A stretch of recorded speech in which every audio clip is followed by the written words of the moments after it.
The issue over which I took action back in March 2023, and there is a bit of a background to this, so I hope you'll forgive me for addressing some of it, was one that was understanding that there are divided views over how we mediate between competing rights when it comes to gender identity and equality before the law. My concern, which echoes some of the sentiments I expressed a few moments ago, was about, at the time, trying to position the party as a party that's broad-based. I don't go by a day where I don't think about what I could have done differently or better. And I'm better for the reflection, not happy with the results, but I do accept that I could have handled things a bit better. I was always trying, in the best of faith, to make sure the party can appeal broadly in the community. We keep losing.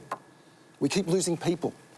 And so I'm trying to bring them back to the party. I could have done that better, and I accept that. On any given day, there are thousands of people across the country who'll get a knock at the door telling them they've lost a loved one to a car accident. They'll lose someone to drug and alcohol addiction. They might get a diagnosis of terminal cancer. If you walk out of these studios and go along St Kilda Road, the iconic boulevard, and take a right at Burke Street and head up to Salvation Army headquarters, Major Brendan Noddle will show you any number of people who are desperate for a bed, for a shower, or for a warm meal. I do not, under any circumstances, want anyone to think that I would ever consider my plight remotely comparable to the real problems. I'll work out my stuff. I'll deal with that.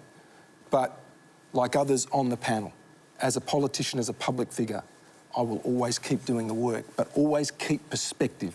We all should be grateful. I certainly am for what I have, and I don't ever want anyone to think that I would compare myself with that.